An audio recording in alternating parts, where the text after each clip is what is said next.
Hi everyone, and welcome back to Alive. We haven't done one of these in a long time. If my volume's too loud, let me know. A lot has happened in the Bryan Kohberger case since we were last here.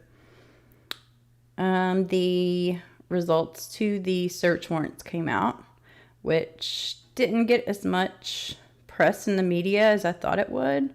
Probably because most pieces of evidence that they collected as blood, possible blood, turned out to test negative for blood, except for a spot on his mattress pad and a spot on his pillow, which that can easily be explained. I mean, if you just murdered 4 people by yourself and left this horrible scene, I doubt you could only leave blood on your mattress pad and pillow and nowhere else in your house. I mean, they even took his pizza cutter because it had a red stain on it. Like, are we talking about rust? Like, what would he have done with a pizza cutter? And then, of course, everybody was running with the whole him having a storage locker in his apartment, even though it literally said there were cobwebs and it didn't look like anything had been stored there. But still, it was like, oh my God, a storage locker. I wonder what he had in there. It's like, people, pay attention. So that came out. And I don't normally watch mainstream media coverage on cases, but I woke up Saturday morning, I kid you not, or was it Sunday? Saturday or Sunday. I don't remember what day Dateline comes on, but it was the next day. And when I woke up and got on Facebook, Twitter, I mean, everything was blowing up with things that had been said on Dateline. And it piqued my curiosity, so I did watch it. We may talk about that at the end because some of the things on there were absolutely ridiculous, and people are taking it as it came directly from the police and it was in a court document. And, you know, the public is ready to hang this man. And we've only heard one side of the story so far, which is the state's side. And a lot of us were waiting patiently for this preliminary hearing that his attorneys have been preparing for 5 months. And last week, I believe it was last Tuesday, a month before his preliminary hearing, the state decided to take it to a grand jury instead and cancel the preliminary hearing altogether. So, of course, for those of you who aren't aware, in a preliminary hearing, both sides get to make a case, basically. It's like a mini trial. So both sides get to put on a case. And in a grand jury, only the prosecution gets to present their evidence. The defense is not even able to be present. So I thought it was kind of suspicious the way they did the grand jury, only because Bryan Kohberger's attorneys have been asking for discovery. They've been asking for evidence. They even said that they believe the state had exculpatory evidence, which that's a type of evidence that would prove that someone other than Bryan Kohberger committed this crime. And it's also been stated by his attorneys that Bethany Funk also could have exculpatory evidence. And that was a whole legal process with them trying to get her to the preliminary hearing to testify for the defense, not the state, the defense. And we haven't heard from her in any of this. So I think they came to an agreement that they could interview her in the state where she currently lives so she wouldn't have to go to the preliminary hearing. And some people were asking me, did they do the grand jury just to protect them, and that's a possibility, especially if, evidence that wasn't favorable to their case would come out. But I thought it was really weird, the timing of it all, just because, they were asking for evidence. The state was not producing the evidence. And then a month before this hearing, they turn around and take it to a grand jury. And, a grand jury, that's an easy indictment. And it just makes me wonder, because I feel like with this case, they could have taken it to a grand jury immediately. So I'm kind of trying to figure out why they waited 5 months.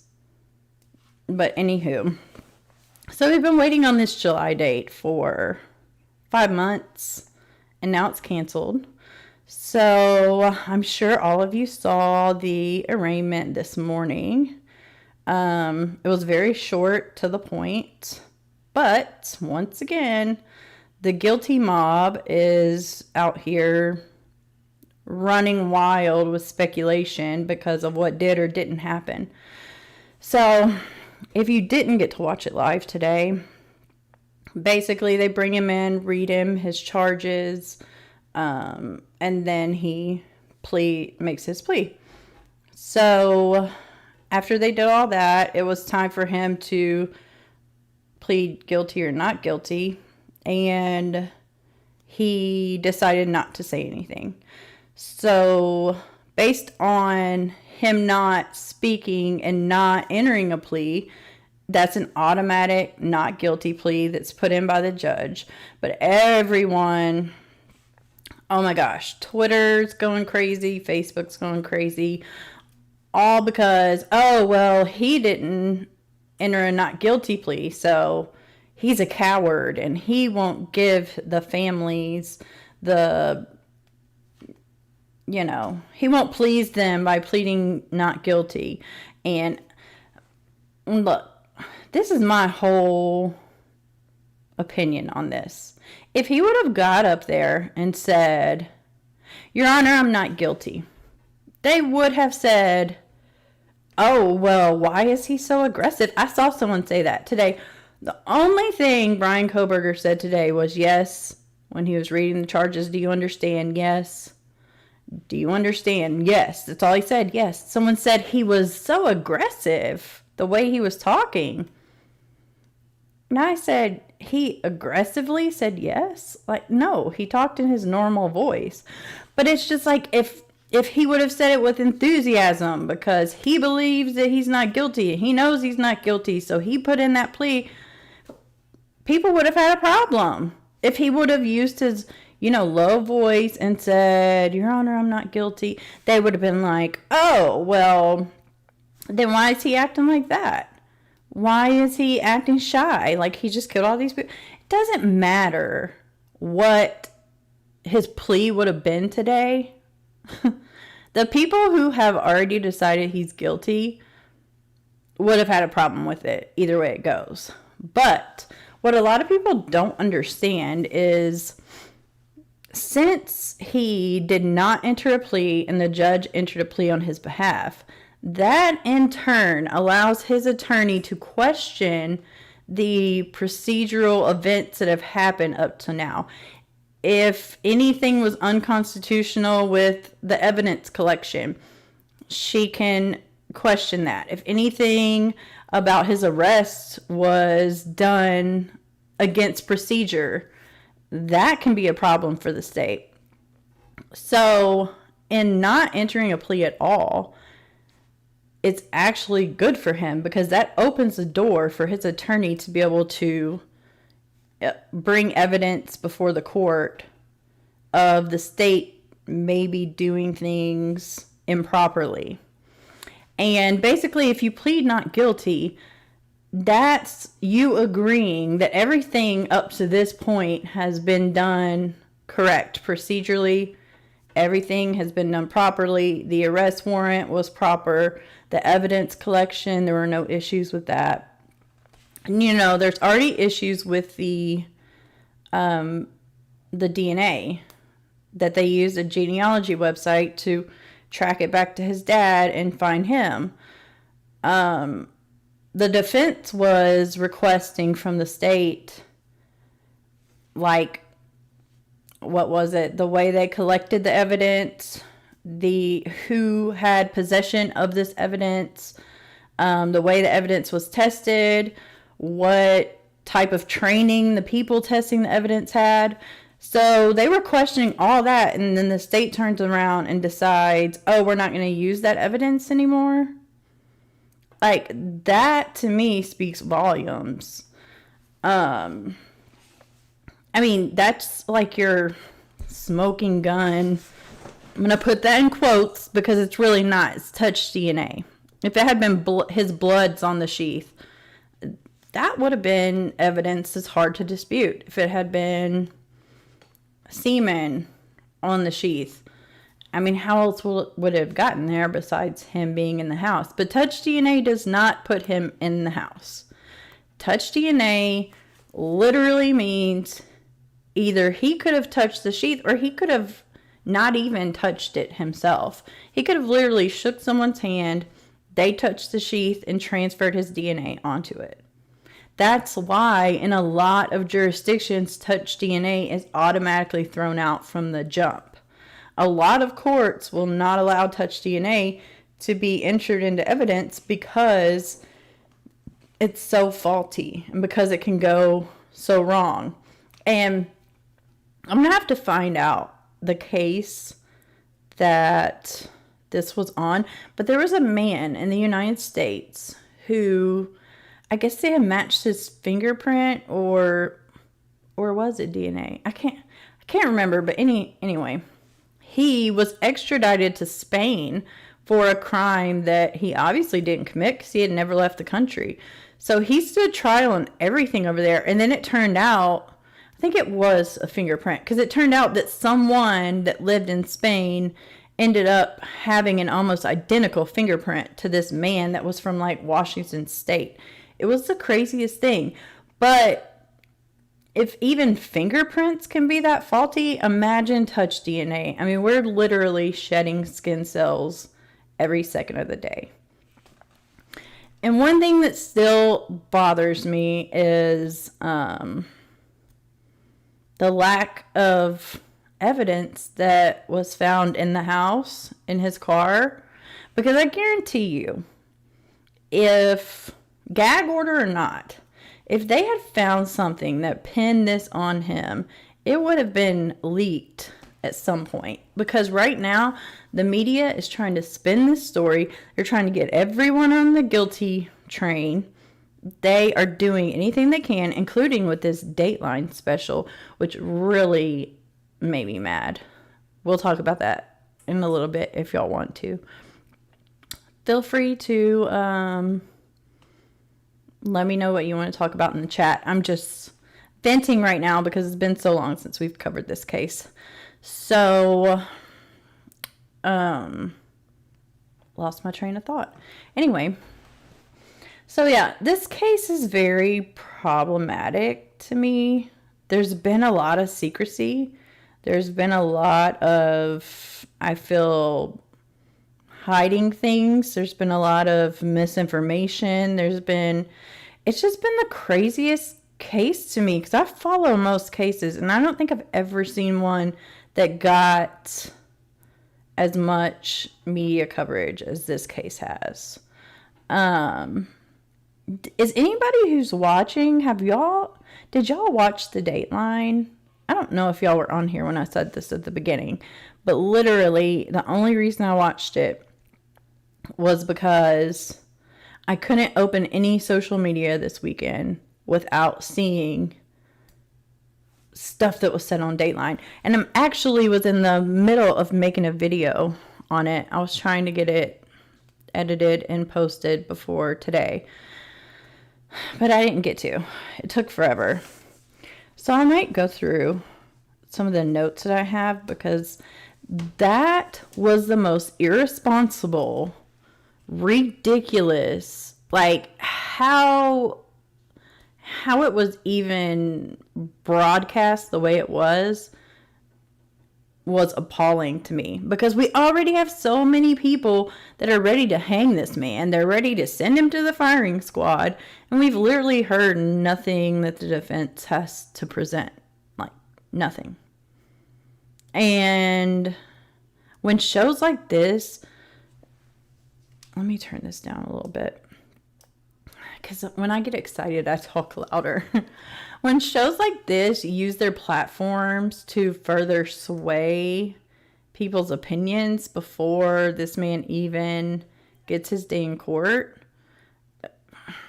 I mean, how is anyone supposed to get a fair trial at all?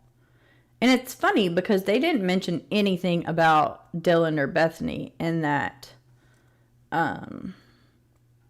Dateline episode. And I mean, they literally said nothing besides their names, and they were their roommates. So, but the things they said were so crazy.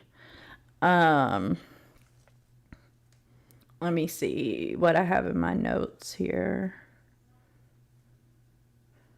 Oh, okay. So they have their source was a source close to the investigation. I don't know that I believe that. They said their source said he wasn't following or messaging the victims on social media. Well, where did that came from? That came from the media. As soon as they found out who it was all of a sudden people were making Instagram pages, fake Instagrams. People were making all this up. People were following the victims. They were commenting on stuff as him. Like, it's just crazy to me. I don't think that he was stalking these people, but some of this stuff is absolutely ridiculous. Oh my God, they went on and on about the visual snow posts that he posted when he was 15. If you haven't seen those, I might actually just finish the video I'm working on so I can show you all of the receipts that I was able to find, because a lot of this stuff I had to dig. And that's another thing. A lot of people are being silenced when it comes to this case, because there was a part of this Dateline special, and the reason it stuck out to me was because I'd actually used this clip in one of my other videos. And it was about, let me see exactly. I'm trying to find in my notes exactly how they worded it. And y'all can talk in the chat. I promise I will talk back to you. It's kind of hard talking to yourself sometimes. Let me find.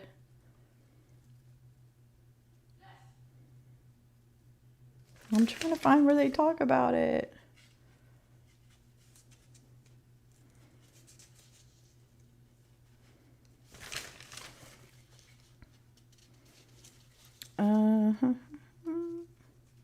Sorry, I was not prepared to talk about this. I was not even planning on it, but once I started talking about this case, I wanted to touch on that lovely, lovely special that Dateline did. And that's sarcasm, by the way. I thought it was horrible. Okay, I guess I can just tell you what it said, because now I can't find it. But I was trying to see if the source told them. The quote-unquote source.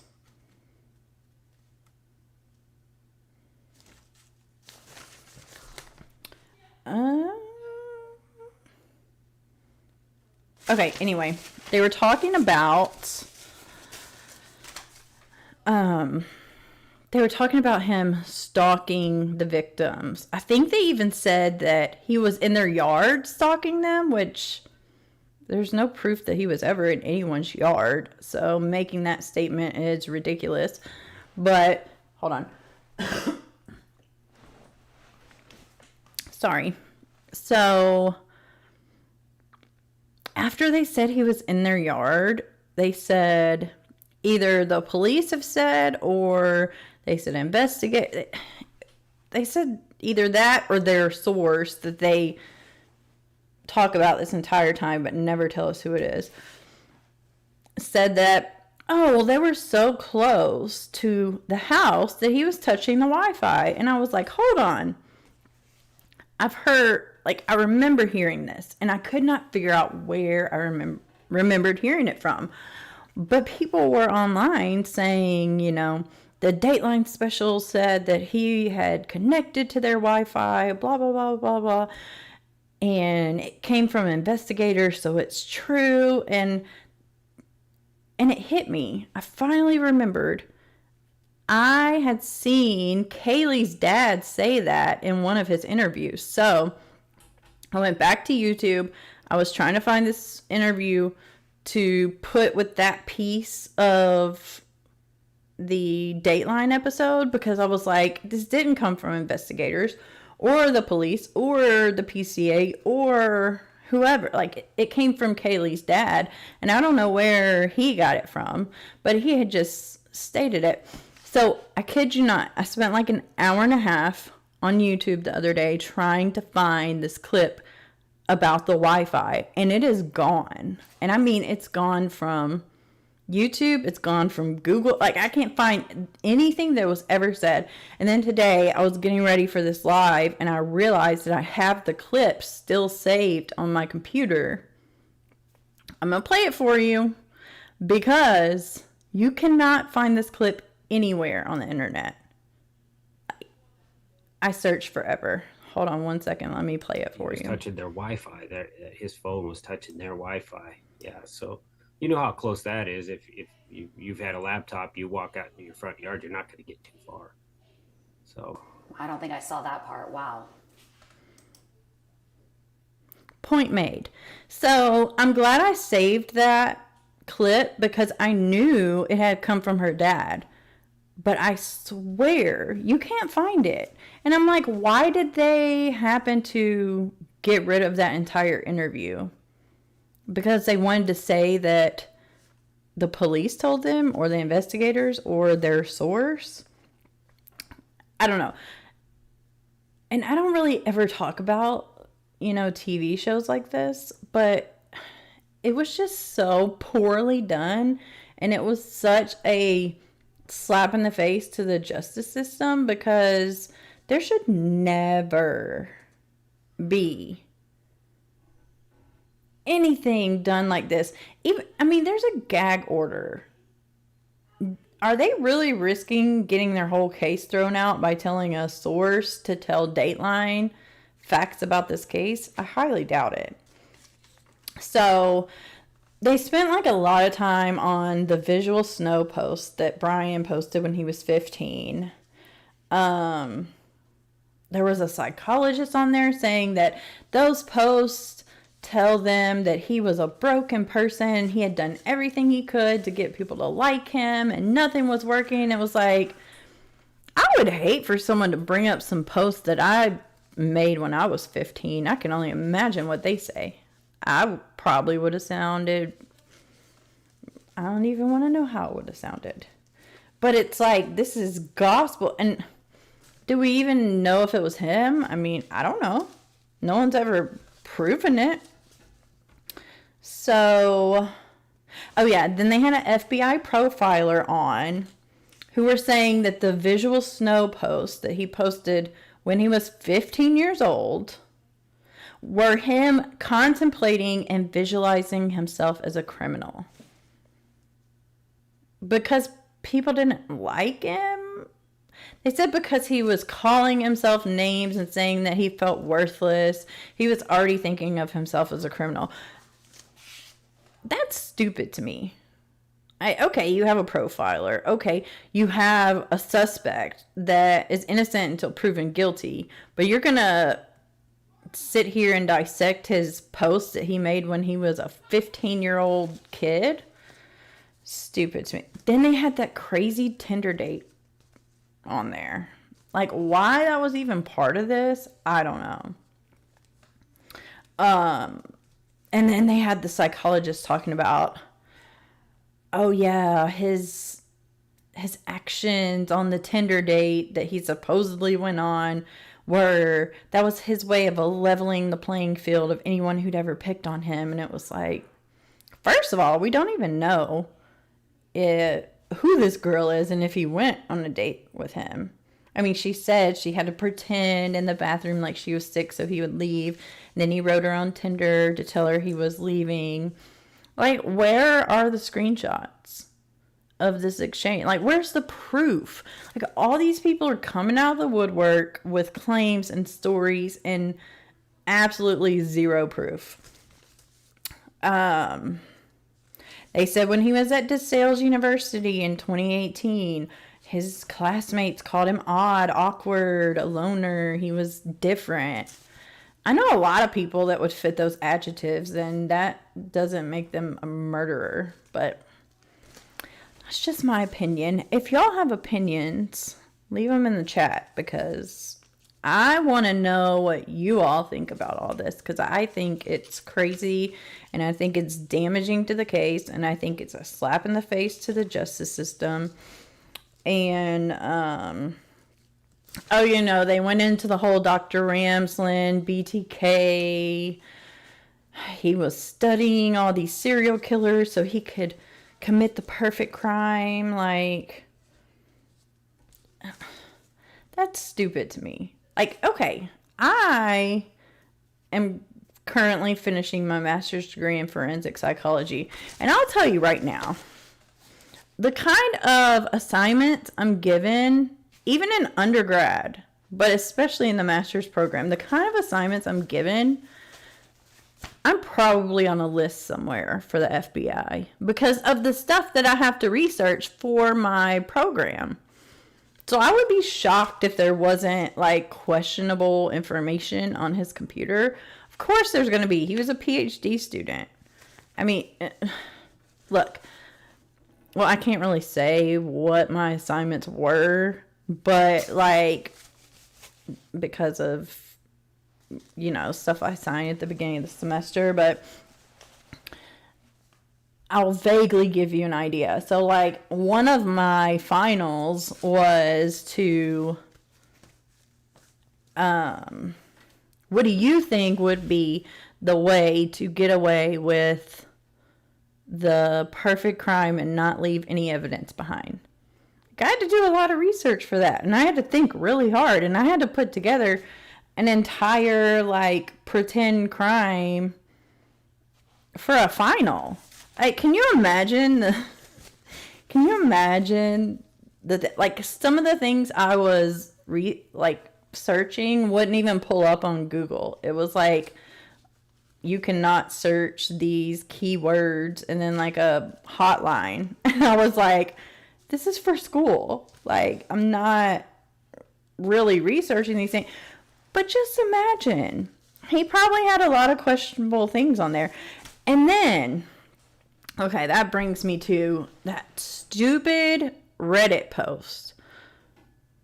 Everybody is hanging their hats on this Reddit post. Oh my God, he was trying to find out, what information people knew. He was trying to plan the perfect crime so he could learn from others' mistakes. And I'm sure everybody's seen it, but for those who haven't, it was just asking questions like of people who had committed felonies. Like, how did you feel after you committed the crime? What did you do to plan the crime? How did you get to and from the crime scene?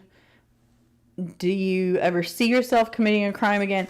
But the thing was that everybody was just ignoring. It's like when you clicked on the link, they've taken it down now, but I'm sure I can find screenshots of it somewhere. But if you clicked on the link, it literally had DeSales University logo on every single page of every single question. So it was obviously an assignment.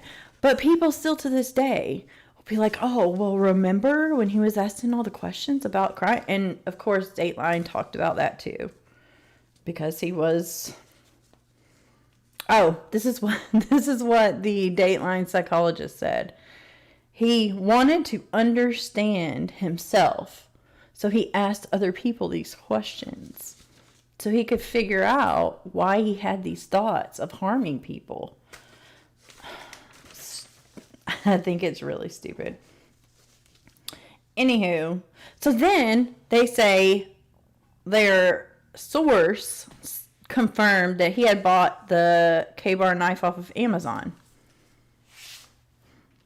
When was this ever confirmed? I don't believe for a second that anyone in the investigation happened to tell somebody, oh yeah, we found when he bought the knife off of Amazon before he ever moved to Pullman for his PhD program. And then people are like pulling the search warrant that they sent to Amazon as proof that this is fact. It's like, are y'all forgetting that they also requested purchases of K-bar knives from the K-bar actual company, from a third-party wholesaler, from eBay, also from Amazon?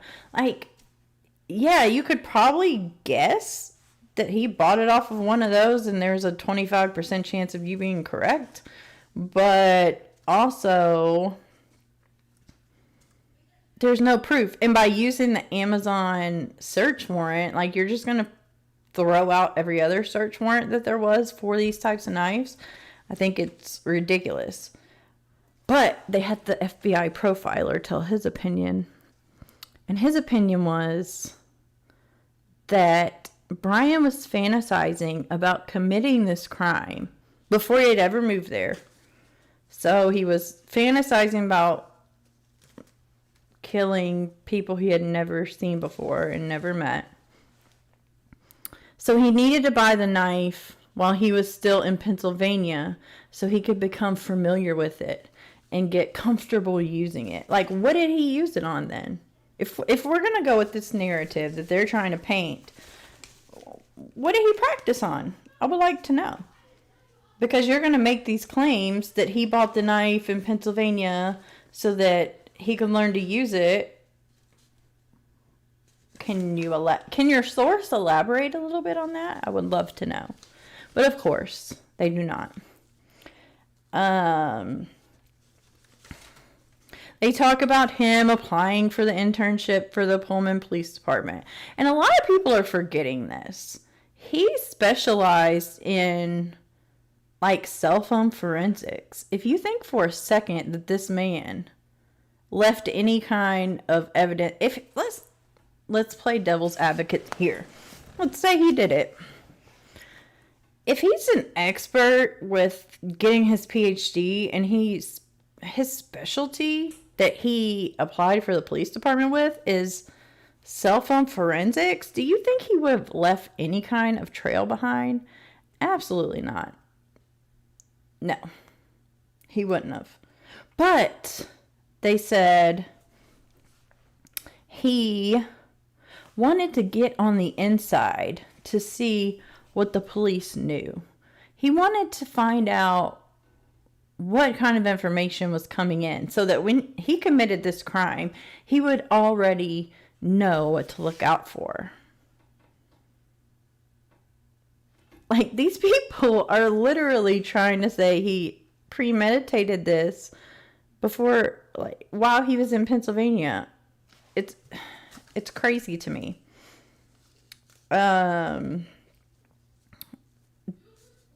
Let me see, what else did they say that was crazy?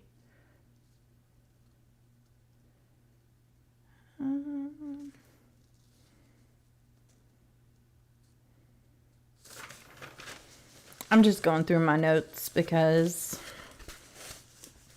this episode really made me mad.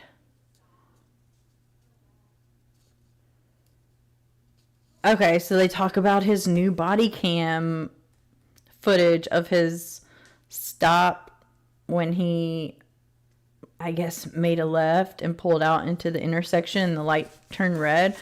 Like, I watched that and I thought that he was very respectful to the cop. Like, let me know if you had a different experience watching it.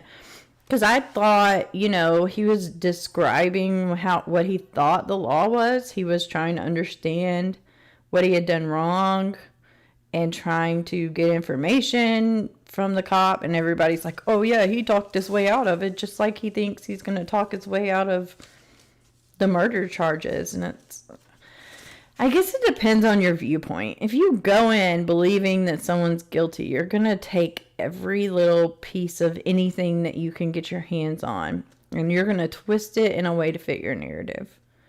And, you know, a lot of people say that, like, on the Facebook groups and Twitter, a lot of people say that about me. Like, oh, well, you think he's innocent, so even if there was, you know, evidence that it was him and no one else, like, you wouldn't believe it. Like, I absolutely would. I'm not sitting here saying that there's no possibility at all, ever, period, that he committed this crime. I'm saying he hasn't even been to trial. We haven't seen any of the defense's evidence. Until the state convinces me that this man committed these crimes, I'm gonna give him the presumption of innocence. Because if it was anybody's family member that was in the situation that he's in right now, and they didn't commit that crime, I guarantee you, all these people who want to burn this man at the stake, fired his sisters from her jobs, want to, you know, say horrible things about his parents. Like, if that was your family member, you would be begging people to just hear them out, hear their story. Give them that presumption of innocence. And I don't care about the people who say, oh, well, the presumption of innocence is only for the jury in the courtroom. Look, there's been a lot of trials by media. There have been a lot of people convicted because of the media. Scott Peterson being one. Don't get me started on that case because I'm doing a whole video on it. And I will admit, when that case happened, I was part of the guilty mob. That was before, you know, I had started my undergrad, my master's program. You know, that was before I was taught how to view cases logically with no emotion. Oh, yeah. I mean, I will admit it. When the Scott Peterson case was going on, I was ready for him to get the death penalty. And now I don't even believe in the death penalty because of how many times they've gotten it wrong. But it's like, if I can look at that case with a different point of view and come to a different conclusion, I think everybody should do that. And I think it's crazy that people don't question the mainstream media. They're feeding you what they want you to believe. And I actually saw something on Twitter that I thought was really interesting the other day. It was a study, and I don't remember who posted it. I'll see if I can find it. But it was a study about how people start to believe things the more times they are told. So, like, if the media tells you something over and over and over and over and over, even if you didn't believe it at first, you'll start to believe it because your brain thinks, oh, I've heard this before. Oh, that sounds familiar. It must be true. And that's literally how the media works. I mean, they take these facts and they literally shove them down your throat until you believe it. Like, just like with the Kohburger case. I mean, I can probably count on one hand how many people agree with my stance on this case. And I think it's sad. Because we look at cases like Pervis Payne, Angel Bumpass, Nathaniel Rowland. I mean, they were not given the presumption of innocence either. People wanted them to pay for these crimes from the second they were named suspects. And guess what? Even though the evidence points to someone else in all of those cases, they were found guilty because people don't realize that this suggestive programming that's going on with our media, with our everything, like even with Facebook, Twitter, TikTok, all of that, it's just crazy to me. So then, okay, this was my favorite part about the Dateline special. When I say favorite, I think it was the most ridiculous. They said, so after the murders occurred, they started to look at crimes that had occurred around the King Road residence, right? So they can pull up this body cam of a neighbor girl who I guess had a suitcase in her car, and when her roommate woke up the next morning, the suitcase was in the street. But she said the items from her front seat were in the suitcase that were in the street. And then items from her suitcase were in the car. Like her underwear was in the cup holder or the side pocket of the car. I don't know, her and the cops described it differently. So they tried to say that Bryan Kohberger had done this. But this was in March of 2022. So he was in Pennsylvania at the time. So how would he have committed this crime? But it was him leading up to the murder was their whole thing. Like, oh, he was committing petty crimes leading up to the murder. Okay, but he was in Pennsylvania. Then, I kid you not, this is what they said. They say, oh, well, he was doing online courses at DeSales University at the time, so he could have been anywhere in the country. We don't know where he was at that time.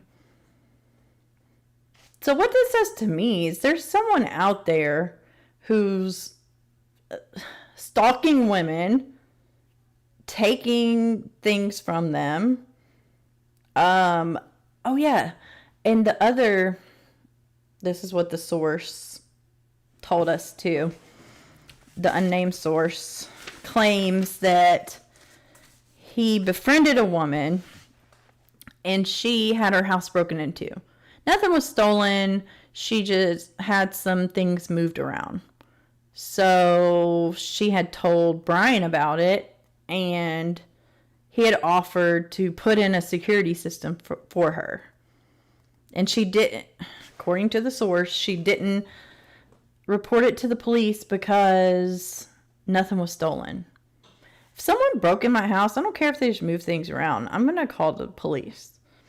But also, I just the other day had found a police report about an incident just like this. I don't know if it was the same person, but it literally said a house was broken into, things were moved around, not stolen. So either this source is lying and saying that it was never reported to make Bryan seem like a bad person, or it was reported, but they didn't want anybody to dig deeper into it.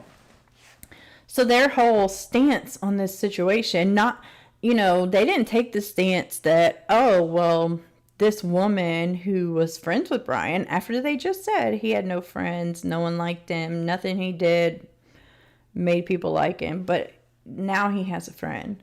So this friend felt comfortable enough with him to tell him about the break-in, to allegedly allow him put security cameras up, because that's what nice people do, right? No. They said he did it so that he would have her Wi-Fi information so that he could go close enough to her house where he could connect to the security cameras and watch her. Like, he staged this whole break-in so she would go to him. This is my question. Why would anybody think, hey, if I break into this house and I move things around, but I don't actually steal anything, they won't call the cops. They'll call me. Like, who says that? Like, how many people watching would call a new friend versus the cops if you knew someone had broken into your house? That just, I'm not buying that story. But of course, the profiler had to give his 2 cents on this. And he said He orchestrated the whole thing because it was about power and control to him. And he wanted control over her. He wanted the power to watch her at any time that he wanted to. And he wanted to be the savior. And this was his progression to actually committing murder, which... Okay, so... none of this makes sense to me. But they were presenting these evidence as facts. People are taking this stuff and running with it. Oh my God, Bryan Kohberger, he put cameras in that lady's house so that she would trust him and then he could watch her while she was home alone. Like, at one point, Dateline used the New York Times as one of their sources. And then after Dateline premiered, the New York Times used Dateline as a source for another piece of information. And I was like, am I really seeing this? Like, y'all are just going in a circle. It's crazy. Oh, then they said in his 12 trips to the house. Let's make one thing clear. These 12 trips were over the span of 4 months. 12 trips in 4 months is not that much. And the longer this case is in the public view, the more I've seen people say, yeah, I lived in Pullman, or I went to school in Washington, and we always went to Moscow for shopping. And, because there was that rumor that the shopping's better there, that he supposedly said in jail, but there's no proof of that. And then everyone decided, oh, he meant shopping for victims. Like, give me a freaking break. So they said he was lurking around the house from their yard. He was looking through windows, and that was him coming up with the courage to actually break into the house and kill them. So that was part of his, progression. First, it was breaking into the friend's house so that he knew no one was home, so he would know what it feels like to break into someone's house. And then he progressed to breaking into someone's house when he knew they were home, but they were asleep. What did they say? It was something so crazy. They said, this is the only time I heard them not name Bryan in this whole show. They were like, well, the person who committed this crime, they've been in the house before because they knew exactly where they were going. So they decided to present it to, the non-critical thinkers that were watching this show as, oh, well, he had gone to the house at a party. It was one of the parties like the body cam where no one else was in the house. Like, it was just friends and none of the roommates were there. He went there with a group so he could just hang back and watch, so he would know what room everybody was in. And it was like, the speculation is getting out of control.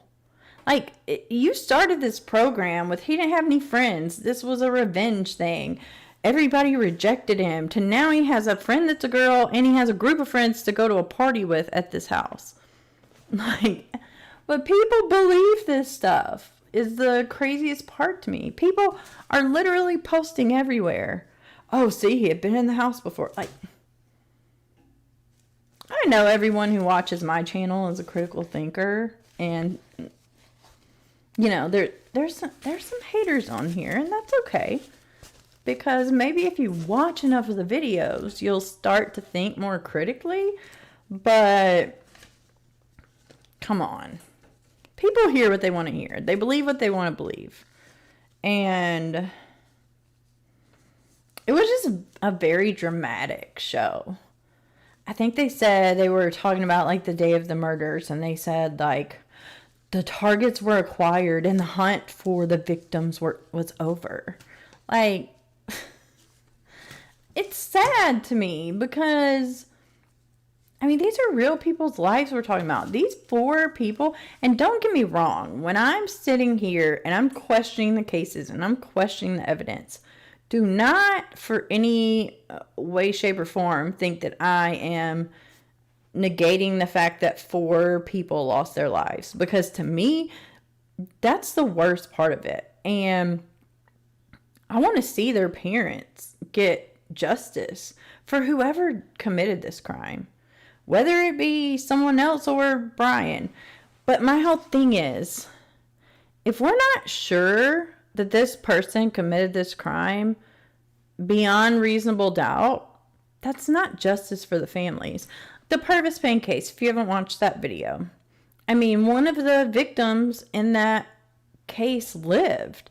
And he's lived his whole life with his mom and his sister dead. And I'm sure he has survivor's guilt because he was stabbed and he lived. And he was a child at the time. But my whole thing is, you know, all this time he's believed that his mom and his sister have had justice with Pervis Payne being in prison. But, you know, DNA evidence has now come out that doesn't match him. I mean, pretty much that whole case has now fallen apart. The only reason he hasn't been exonerated at this point is because the person who they think the DNA belongs to, which was the kid's father, the lady's abusive ex-husband, he died like 10 years ago. So, and the police who originally investigated the crime, they never took his DNA. Why? I'll never know. But the judge literally said, I will not throw this case out unless you can present me with the DNA that actually matches the murder weapon. It's not enough that his DNA doesn't match. I need an actual match in order to let this man go. This man's been there for over 30 years.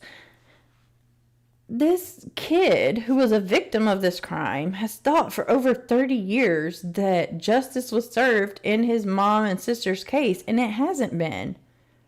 Because the person who actually committed that crime lived a full life until they were murdered because they were dealing drugs and involved in a crazy lifestyle. But it's like, we can't have justice for Kaylee, Maddie, Xana, and Ethan unless we can without a doubt say there's no other person in this world who could have committed this crime but this person. So that's where I'm coming from. I don't ever want anyone to question, you know, maybe why I don't spend as much time talking about the victims, because I feel like I can't do it any more justice than it's already done. We know what type of people they were.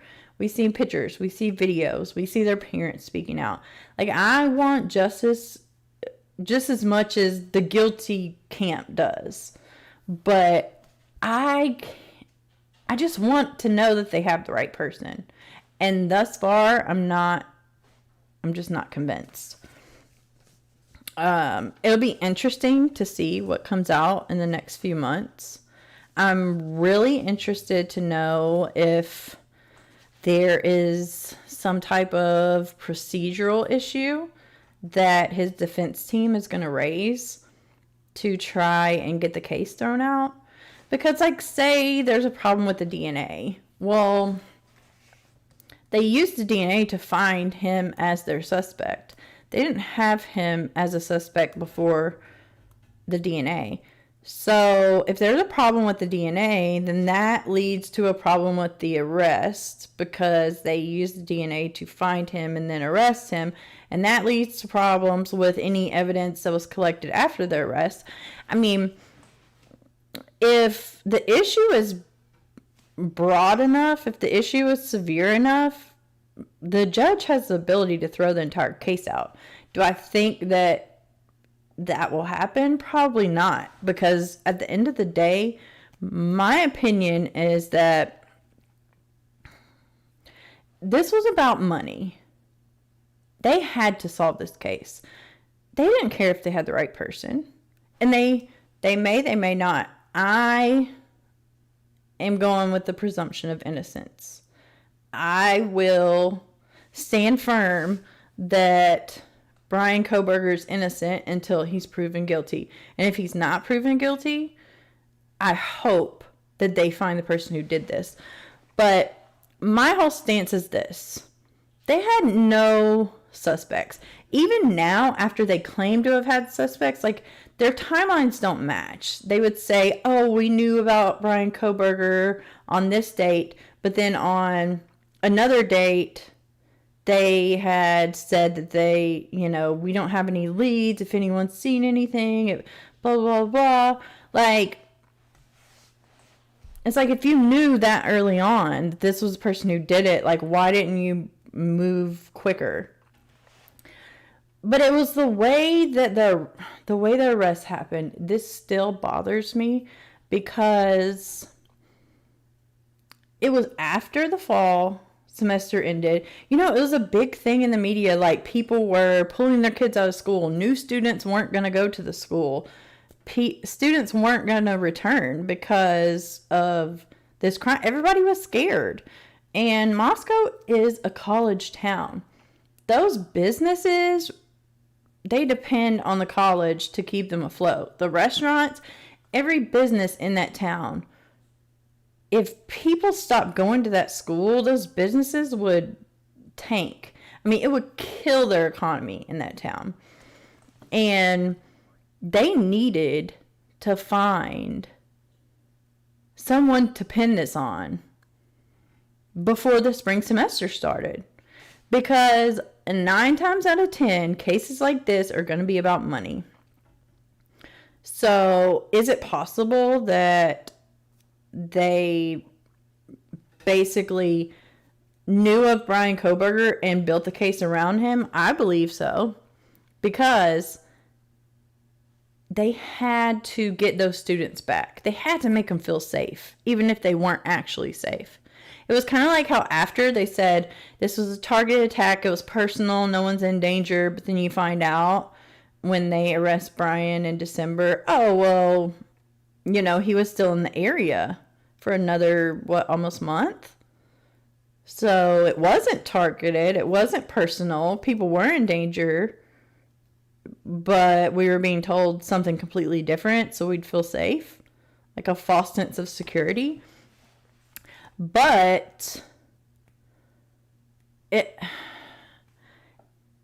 it's crazy to me because I think because he had already applied to the Pullman Police Department, he was already on their radar.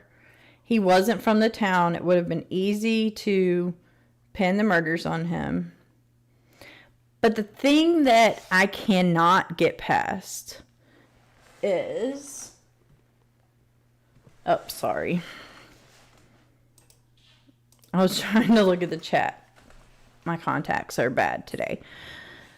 The thing that still bothers me is the second that he was being arrested in Pennsylvania, they had a cleaning crew in that house on King Road.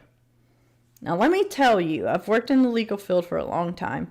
I have never, ever seen... Oh, did you figure it out? My brother's the moderator, and he was trying to figure it out. Anyway. What was I saying? And I totally lost my train of thought now. Anyway. Okay. In all the cases that I've ever worked, I've ever...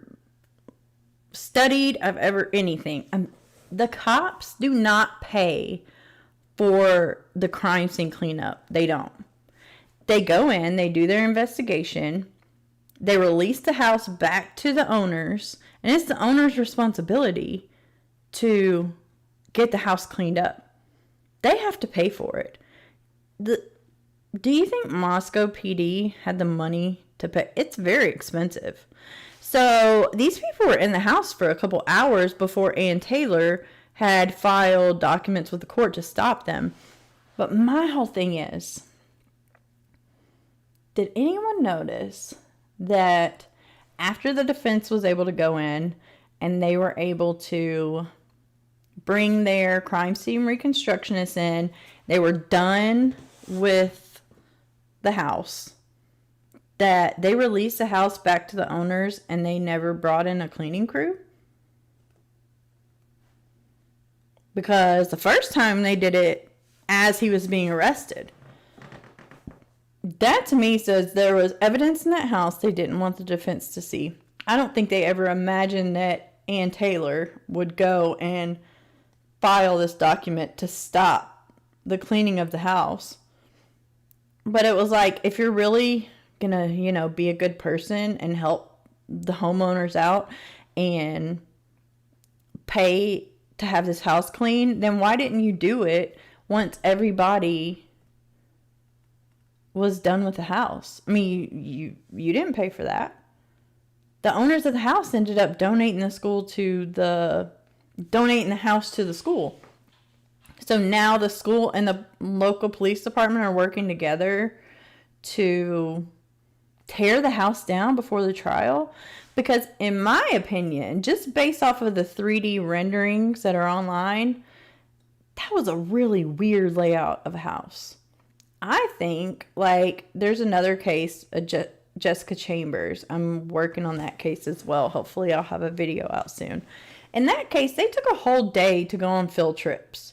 They took to the place where her car was found on fire. They took her to the police. They took the jury to the police impound lot so they could see her burned car in person.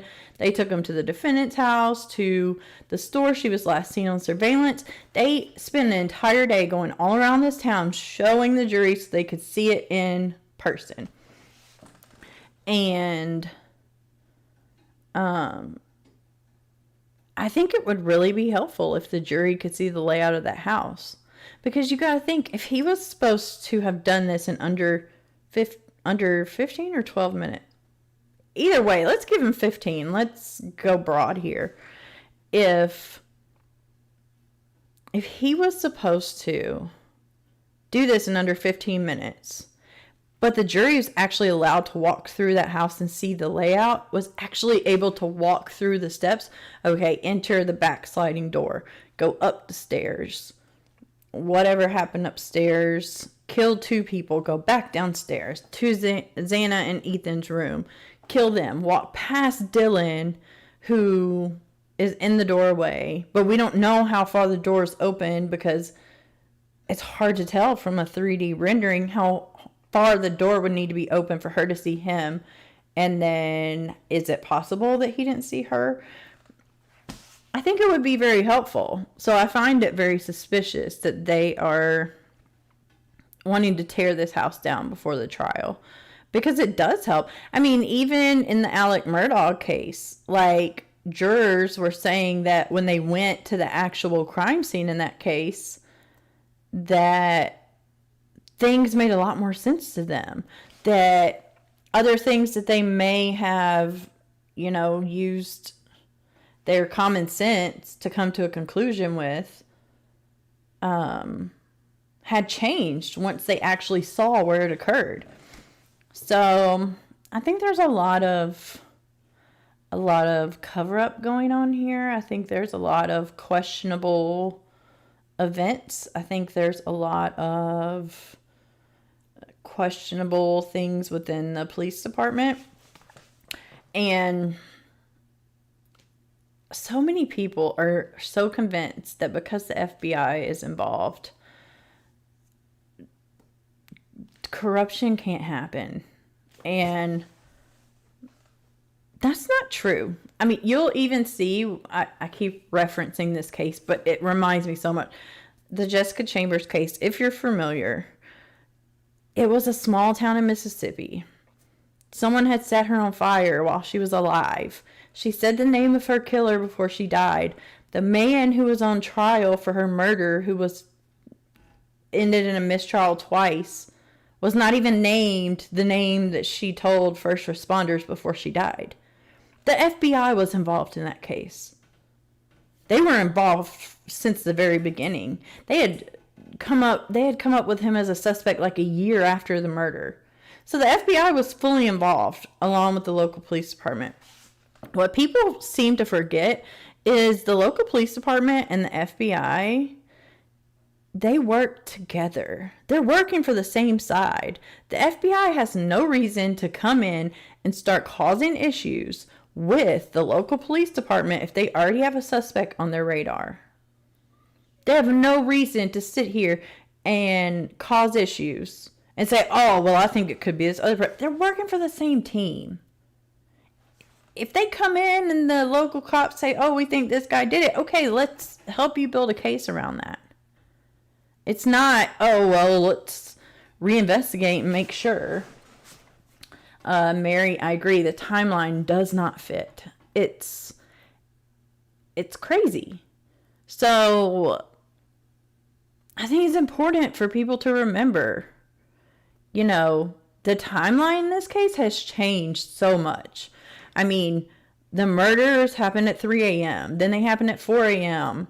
And then, you know, Bryan Kohberger's car was allegedly seen on surveillance at the gas station, speeding away from the scene. But then when the timeline changed, they had to say he was speeding towards the scene because all of a sudden that hour difference determined which direction he was traveling.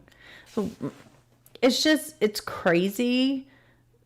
The timeline in this case, the facts of this case. I mean, so many things have changed. If you go back and look at some of the, like, press releases and some of the information that was being made public at the time when this first happened, none of it's true anymore. It's just like, I'm going to be surprised if when this goes to trial, anything is presented the same way as the PCA was. And I really think that's why they had the grand jury instead of the preliminary hearing. I think they knew that the defense was getting close to uncovering the truth. I think that they knew that this game was about to get a lot harder for them. I think that they knew that there was a chance. I mean, there's a very small chance, let me say, of the judge ruling against the local police department. Because in small towns, I have experience with this. Small towns stick together. Small towns protect their own. Small towns, it's all about who you know, not what you can prove. And I've seen it firsthand. I'm fully aware. For Bryan Kohberger to be in this small town, well, a small town nearby this small town, but they're both small. For him to be from all the way across the country in this small town, they were aware of who he was because of the job that he applied for. He was an easy scapegoat because at the end of the day, small towns are going to protect their people. If you've lived in that town for any length of time, you're going to be protected because of who you know. Now, if someone in that house, you know, was close with any of the local police department, or if they were close to any of the FBI agents, they would absolutely cover this up. Point blank, period. Anybody who thinks otherwise is extremely naive, and I'm just going to say that.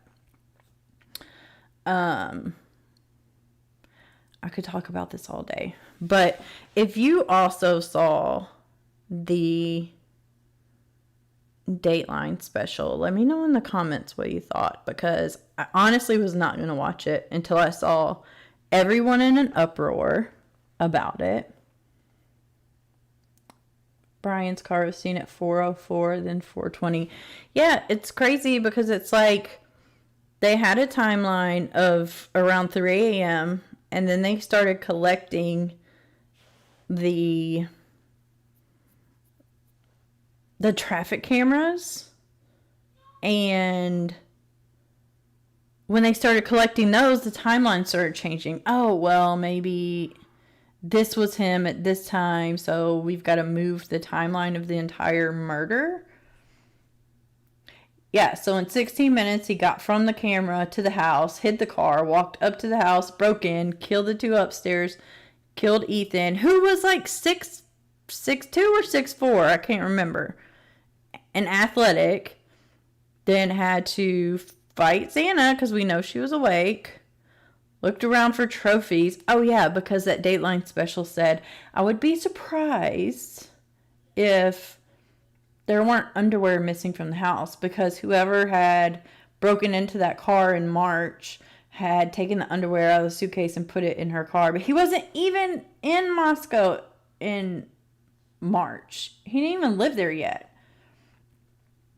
I think they're digging themselves a hole, because the more they keep trying to tie Bryan to these other events when he wasn't even in the area, they're just further proving that there was other people in the area who was capable of committing this crime. Yeah, got back to the car to be seen on camera at 4:20 without leaving a trail. Thank you. I mean, they've described, I don't know how many times, how messy the crime scene was. How bloody, how horrible it was. The fact that there's not even evidence outside. There's not footprints outside. There's not, I mean, how do you get out of a house? I mean, even with a K-bar knife, in 15 minutes, how are you in your car and then 15 minutes later, you're in your car again? But you've killed 4 people in that time span and you've left no DNA behind. Because I promise you, if he was actually in that house, his DNA would be everywhere. And that also makes me think that shoe print they found does not match his. Because I noticed in the search warrants of the house that the shoes they collected were like a size 13 in men's. It would be real easy to tell if that shoe print that they found, the latent print, was a size 13 or like a woman's size.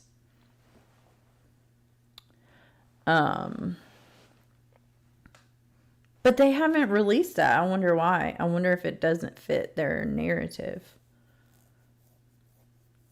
I guess time will tell. I'll be really interested to see the Van shoe print. Oh, sorry. It's cutting. It's cutting the comments off. Let me see. But watch this. The Van shoe print. Go back. Oh, I wish I had the statements up. I wasn't even going to talk about this part today, but we just kind of are going with the flow. I don't have the statements pulled up, but I will have them all downloaded. I just have to organize them. I'll pull them up the next time I go live. The shoe print in front of Dylan's door was visible by Amino Black only. Yes, meaning someone cleaned it up. Absolutely. Because they didn't find it until their second time going through the house. So the first time they went to that house, they didn't find anything. So yes, very likely someone cleaned it up.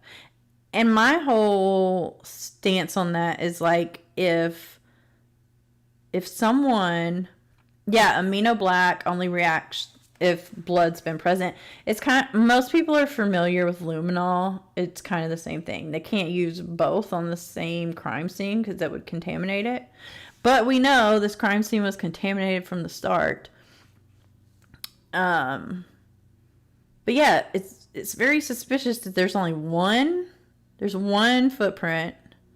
It's in front of Dylan's door, who allegedly saw the killer, was left alive, went back to sleep for 8 hours, didn't call 911 till the next day.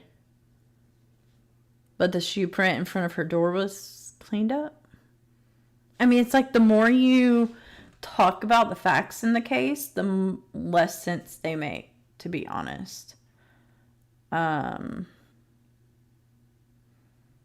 yeah, I just kind of wanted to go over, why he didn't enter a plea today. I think it's really going to be telling in the coming months whether they plan to bring up procedural issues, whether it be through illegally collecting evidence, testing evidence wrong, 16 minutes and cleaning the floor. Yeah, who's Brian the Flash? Right. Who's that? Oh, I left one footprint, so let me clean this up before I exit out the back door with 2 roommates still awake. It's like, oh, they think he was stalking them and looking through windows. Well, then he would have known there was 2 other roommates in the house. And I mean, I honestly, in my opinion, I don't think one person could have done this in that amount of time. And I mean, I would like to see, like, you know, when this footage of his car driving around is shot, I would like to see that the license plate matches his car. I would like to see that he was actually in the car. Because if any of you saw my case on Nathaniel Rowland, in that case, he was found guilty, and they never showed a license plate match in his car, and they never proved who was driving the car that night. Ever. Could have been anyone driving that car. But they never proved it, and he was still found guilty. And I hope that doesn't happen in this case. Because, I mean, I was thinking about it. Like, say it turns out it is Brian's car that's, you know, driving around, whatever. Like, what if, now this is just me thinking about it. What if someone had asked him for a ride to that house or a house nearby? Because, as we know, they can't actually prove he was ever at the house. So what if someone asked him for a ride and the videos of his car is him dropping his friend off and going back to Pullman? I mean, it could be something as innocent as that. But, I mean, these days, you literally can go to prison for just about anything. You can walk out your door tomorrow and be arrested for something that you never did. And people don't think that happens until it happens to them, and it's really sad. No one's driving 15, 20 minutes to look at a crush through a window for 5 minutes once a week. More likely he was buying his weekly fix from someone in or near the home. Yeah, I mean, a lot's come out. There's a lot of speculation about, you know, drugs being inside the home. And there's a lot of information that's come out about some of the neighbors and known to deal drugs, and they're within, you know, eyesight of the house. Like, they're trying to use these phone pings to say that he was in the area of the house, but he very well could have been down the street at someone else's house. I mean, he did have a previous drug problem. I think it's very plausible that he could have been getting drugs from someone either at that house or at a home nearby. But, you know, it's kind of like wrong place, wrong time. Like, oh, maybe he was going out and getting drugs. And maybe he did know someone in the area. His phone would then be able to be triangulated near the house. But that doesn't mean he was ever at the house. No way Brian, who's OCD, driving around for hours after with blood on him. Exactly. Like, he was so OCD that he wore gloves in the grocery store. Yes, and the tower does have a 30-mile radius. So that's what a lot of people don't understand about the pings. It's like, they keep saying the phone ping on a tower that services the house. I wish I had the map up right now. I'm going to have to do a video with the map. But anyway, I pulled up a map of the towers. And literally, he could have been anywhere in that town and he would have pinged off of the tower that connects to their house. So, with people just reading this and say, oh, his phone pinged at the house. That's what they're claiming, at the house. No, it didn't. Because until we get deep into trial preparation, which we haven't even gotten there even now, they have to hire an expert to do triangulation. The pings that they're getting will literally only show what tower the phone pinged off of and whether the phone was traveling towards the tower or away from the tower. But they've already said that his phone was in airplane mode the night of the murders. So if that's true, then it won't ping off of a tower, or that it was off, or whatever they claim.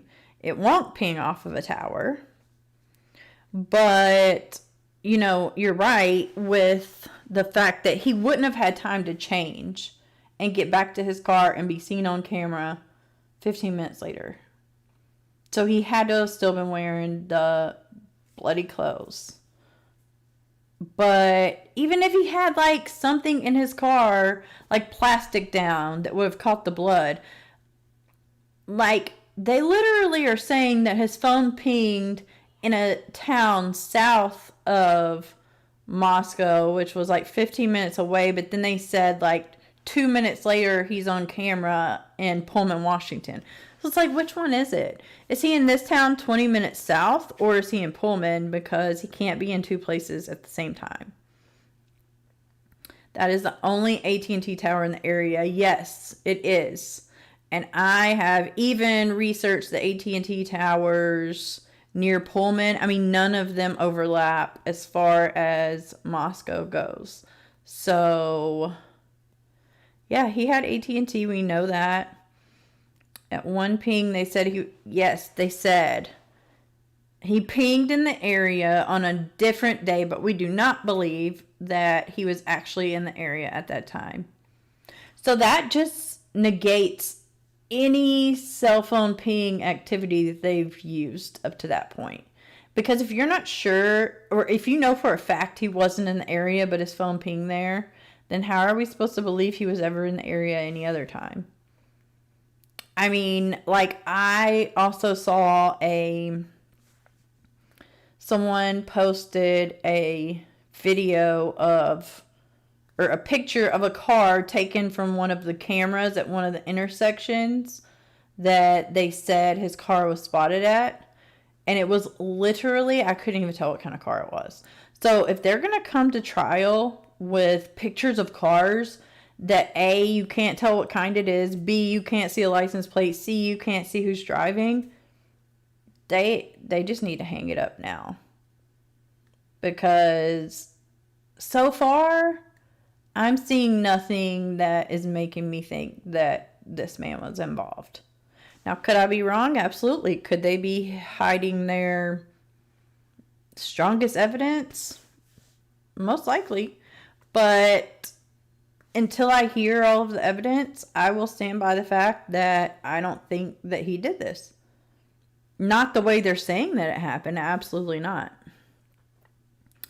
And the entire thing would be comical if it weren't real lives. And including Bryan. Absolutely. That's one thing that I've stood by this whole time. One thing I've always said.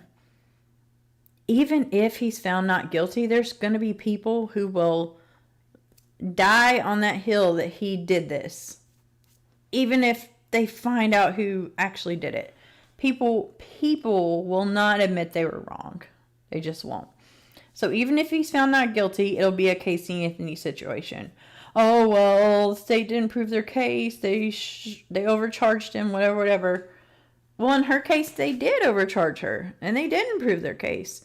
And that was the most obvious case of all, I feel. But in this case, even if he's found not guilty, even if the case is thrown out on a technicality, even regardless of all of that, his life will never be the same. His sister's lives will never be the same. His parents' lives will never be the same. Ever. Just because he was accused of a crime.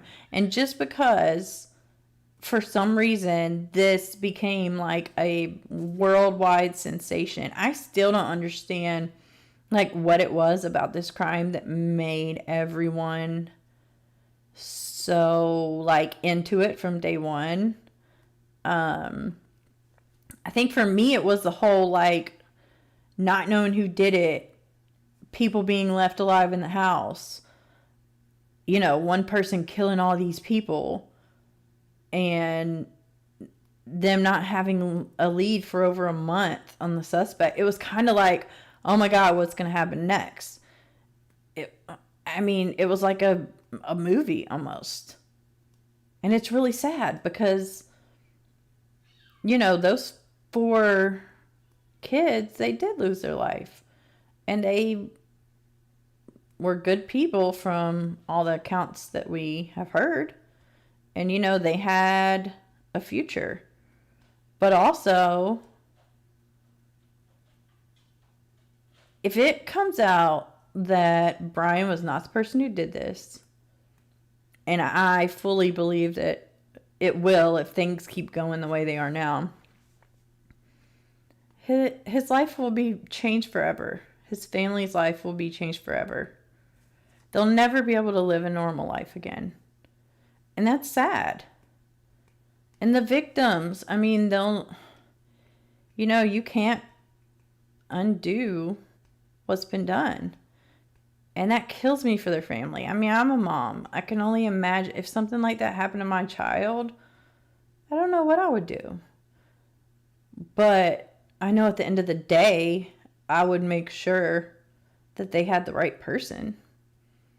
And I honestly think that that's what Kaylee's dad's doing, because, you know, he still has a private investigator on this.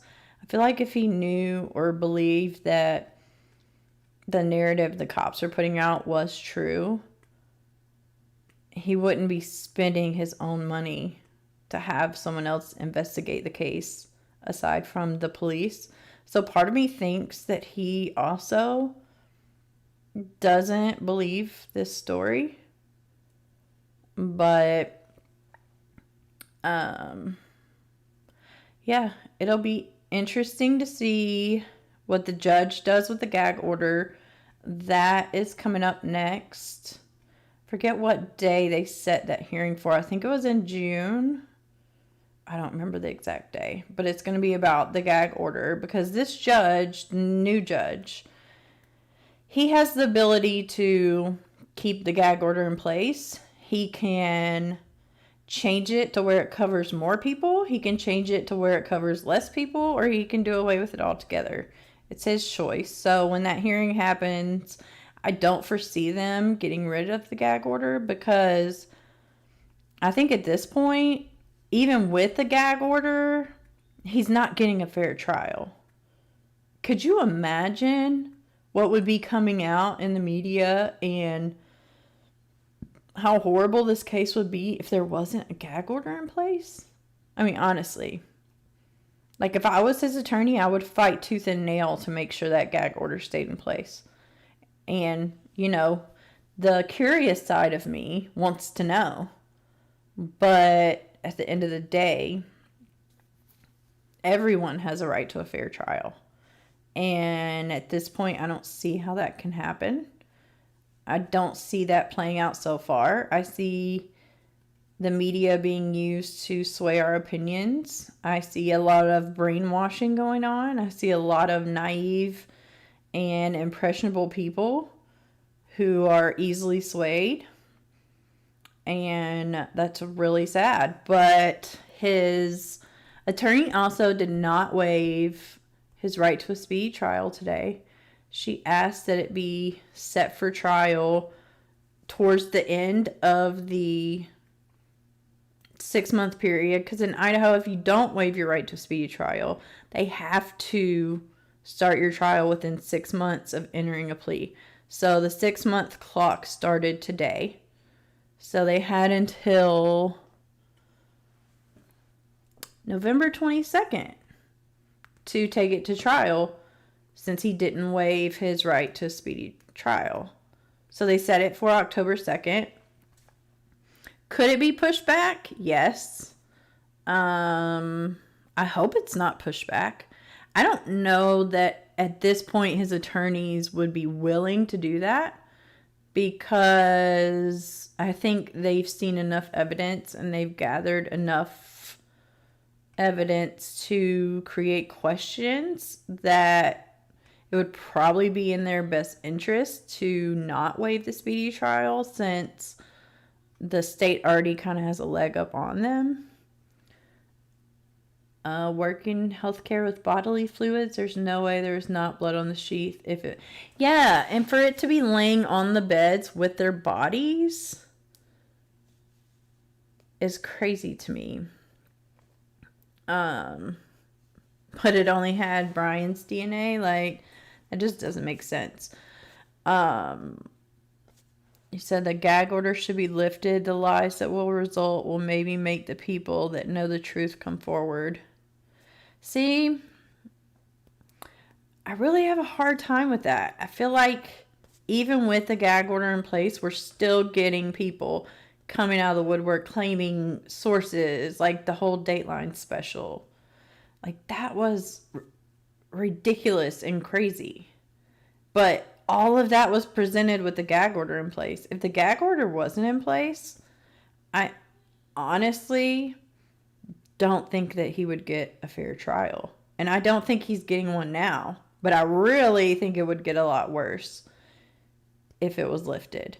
Because I don't imagine that the defense wants to show their hand. So I don't know that the defense would be eager to leak any information that would point towards his innocence, because at the end of the day, the guilty mob is going to use anything that points to someone else or points away from him. New stream game, drink every time she says gag order. I promise I'm not going to say it that much. It's only because we were talking about it. I don't know how many times I said it. I should put a counter on here.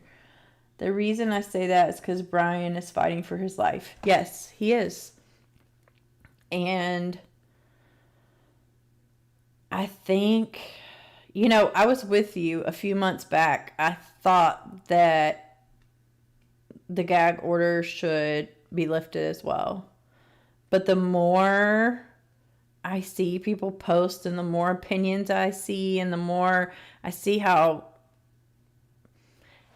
easily swayed these people are, it just makes me think that, the gag order being lifted might not be in his best interest.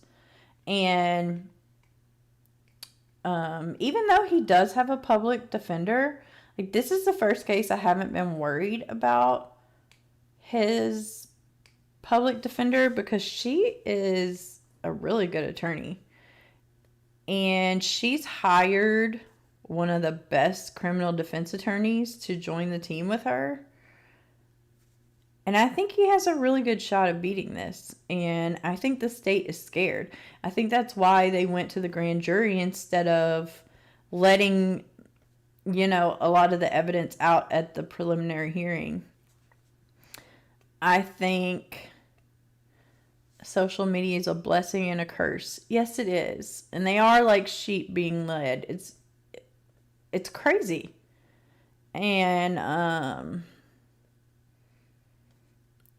I think that the state kind of showed their hand when they opted for grand jury instead of just continuing with the preliminary hearing, especially if Bethany or the prosecution has exculpatory evidence or even evidence that could be questionable.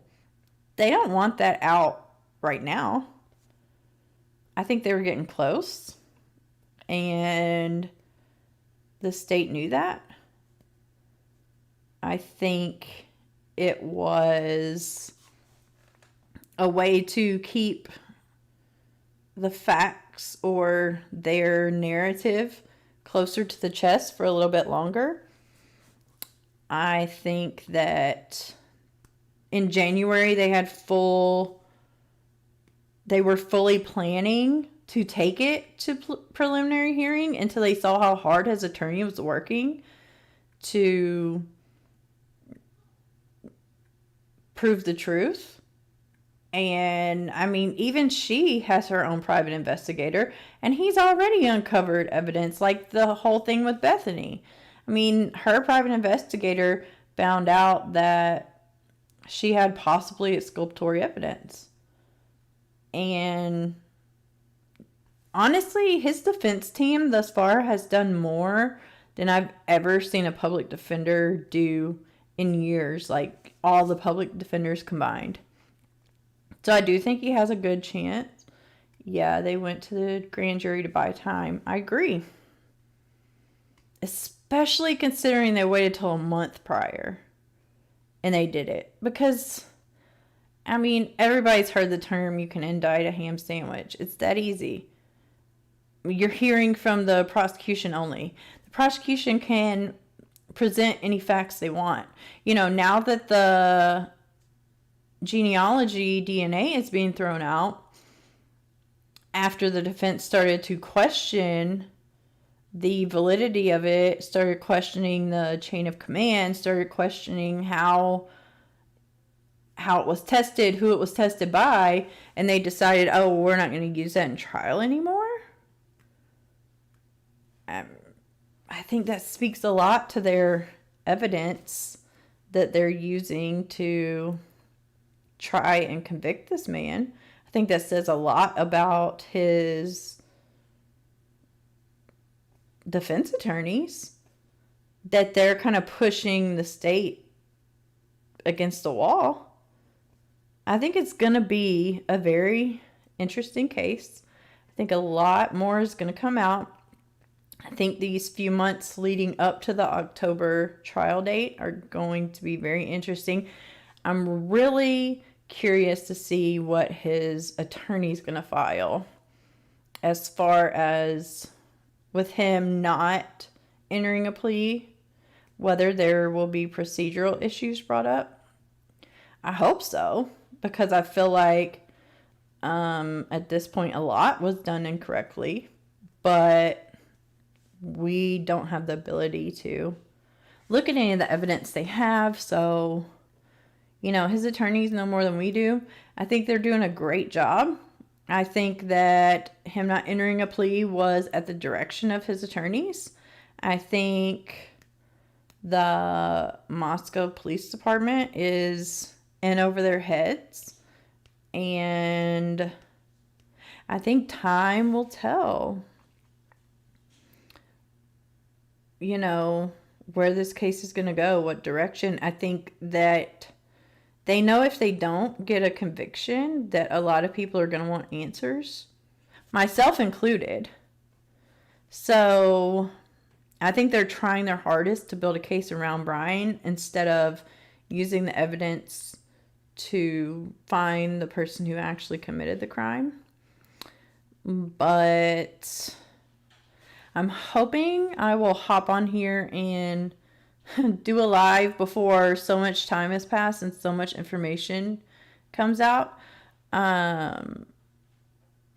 me know if you have any questions that I didn't go over during my live. I will probably jump back on here sometime next week, or if anything exciting happens between now and then, or if any documents are filed, I literally check every day to see if anything new's happened in the case.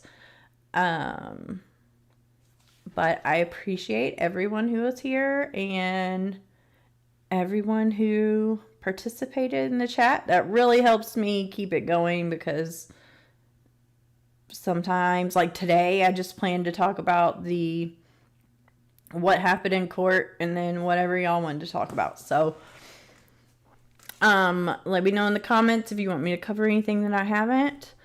But otherwise, I am going to log off for the night. I have homework, but I appreciate everyone being here, and I hope to catch you all in my next live.